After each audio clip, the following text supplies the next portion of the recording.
നമസ്കാരം. ഇന്ന് നമ്മൾ സംസാരിക്കുന്നത് ശരിക്കും ഒരു അസാധാരണമായ അനുഭവത്തെക്കുറിച്ചാണ്. അഹമ്മദാബാദിൽ ഒരു വലിയ വിമാന ദുരന്തമുണ്ടായിരുന്നല്ലോ.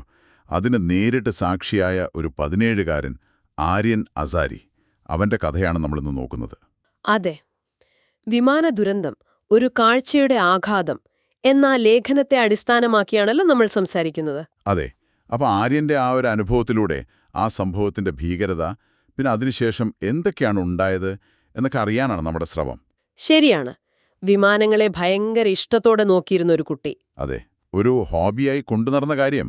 അതെങ്ങനെയാണ് ഇത്രയും വലിയൊരു ദുരന്തത്തിന്റെ നിർണായക സാക്ഷിയാക്കി അവനെ മാറ്റിയത്? ആ ഒരു യാദൃശ്ചികത. അതുതന്നെ. അവന്റെ കയ്യിലുണ്ടായിരുന്ന ആ ദൃശ്യം പിന്നീട് അന്വേഷണത്തിൽ എത്രത്തോളം പ്രധാനമായി എന്നൊക്കെ നമുക്ക് വിശദമായിട്ടൊന്ന് നോക്കാം. ഓക്കെ. അപ്പോൾ ആര്യൻ, അവൻ ഈ വിമാനങ്ങളെന്ന് പറഞ്ഞാൽ ഒരു ഹരമായിരുന്നു. വീടിന്റെ മുകളിലൂടെ വിമാനം പോകുന്ന സൗണ്ട് കേട്ടാൽ മതി, ഓടി പുറത്തിറങ്ങും. ആകാശത്തിങ്ങനെ പാടുകൾ ഉണ്ടാക്കി പോകുന്ന വിമാനങ്ങളെ നോക്കി നിൽക്കും. കുട്ടികളുടെ ഒരു കൗതുകം. അതെ. അവന്റെ അച്ഛൻ മകൻ ഭായ് അസാരി പറയുന്നുണ്ട്, ഇതവന് ശരിക്കും ഒരു ഹോബി തന്നെയായിരുന്നു എന്ന്. സാധാരണ ഒരു കൗമാരക്കാരൻ. പക്ഷേ ആ ഒരു താല്പര്യമാണ് പിന്നീട് അവനെ ആ ദുരന്തത്തിലേക്ക് എത്തിച്ചത്. ലേഖനത്തിൽ പറയുന്നത്, കഴിഞ്ഞ വ്യാഴാഴ്ചയാണ് സംഭവം. പതിവ് പോലെ അവൻ ടെറസിൽ നിന്ന് വിമാനങ്ങളുടെ വീഡിയോ എടുക്കുകയായിരുന്നു. അപ്പോഴാണ് അപ്പോഴാണ് ഒരു എയർ ഇന്ത്യ ഡ്രീം ലൈനർ 7878 വിമാനം, അത് നിയന്ത്രണം വിട്ട് അവന്റെ കൺമുന്നിൽ തന്നെ തകർന്നു വീണ് വലിയൊരു തീഗോളമായി മാറി. ഓർക്കാൻ കൂടി വയ്യ. ശരിക്കും അതിദാരുണമായൊരു കാഴ്ച. വിമാനത്തിൽ ഏകദേശം 241 പേരുണ്ടായിരുന്നു. അതും പോരാഞ്ഞ് നിലത്ത്. അതെ, നിലത്തുണ്ടായിരുന്ന ഏകദേശം 30ഓളം പേരും എല്ലാവരും ആ ദുരന്തത്തിൽ മരിച്ചു. ഭീകരം തന്നെ. ആര്യൻ പറഞ്ഞത്, ഞാനാ വിമാനം കണ്ടു, അതിങ്ങനെ താഴേക്ക് വന്നുകൊണ്ടിരുന്നു. പിന്നെ അത് ഉലഞ്ഞു എന്റെ കൺമുന്നിൽ വെച്ച് തകർന്നു വീണു. ആ ഒരു ഞെട്ടൽ അവന്റെ വാക്കുകളിലുണ്ട്. പക്ഷേ ഇവിടെ ശരിക്കും ശ്രദ്ധേയമായ കാര്യം എന്താണെന്ന് വെച്ചാൽ, ആര്യൻ യാദൃച്ഛികമായി അവന്റെ ഫോണിലെടുത്ത ആ ദൃശ്യങ്ങൾ, അതെ ആ നിമിഷങ്ങൾ, അതിപ്പോ അപകടകാരണം കണ്ടെത്താനുള്ള അന്വേഷണത്തിൽ ഒരു നിർണായക തെളിവായി മാറിയിരിക്കുകയാണ്. ശരിയാണ്. ഒരു ഹൈസ്കൂൾ വിദ്യാർത്ഥി അവന്റെ ഒരു കൗതുകത്തിന്റെ പുറത്ത് ചെയ്തൊരു കാര്യം രാജ്യത്തെ തന്നെ വലിയൊരു വിമാന ദുരന്തത്തിന്റെ അന്വേഷണത്തിൽ ഇത്ര പ്രധാനമാവുമെന്ന് ആരെങ്കിലും വിചാരിച്ചു? ഒരിക്കലുമില്ല.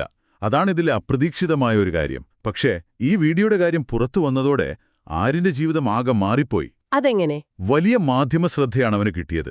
റിപ്പോർട്ടർമാരൊക്കെ വീടിന് പുറത്തു തടിച്ചുകൂടി ഇന്റർവ്യൂവിനു വേണ്ടി. ഓ, അത് ബുദ്ധിമുട്ടായി കാണുമല്ലോ.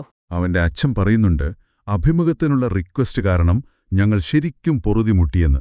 ഒരു സാധാരണ കുട്ടിക്ക് താങ്ങാൻ പറ്റുന്നതിലും അപ്പുറമായിരുന്നു ആ ഒരു പ്രഷർ. തീർച്ചയായും.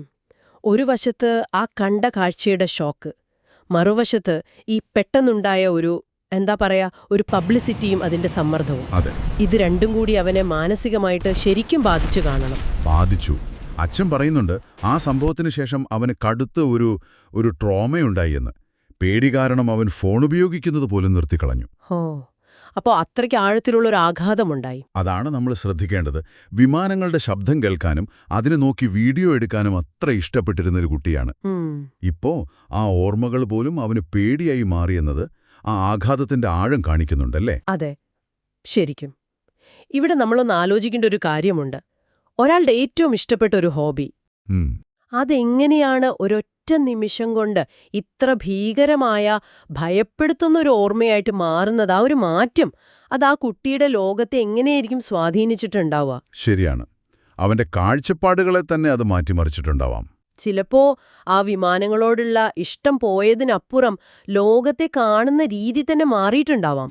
അപ്പോ നമ്മൾ ഈ സംസാരിച്ചതിൽ നിന്ന് പ്രധാനമായിട്ട് എന്തൊക്കെയാണ് ഓർത്തുവെക്കേണ്ടത്?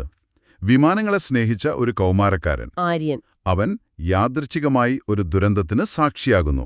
അവന്റെ കയ്യിലെ ആ ഫോൺ വീഡിയോ, അതൊരു നിർണായക തെളിവാകുന്നു അന്വേഷണത്തിൽ. അതെ.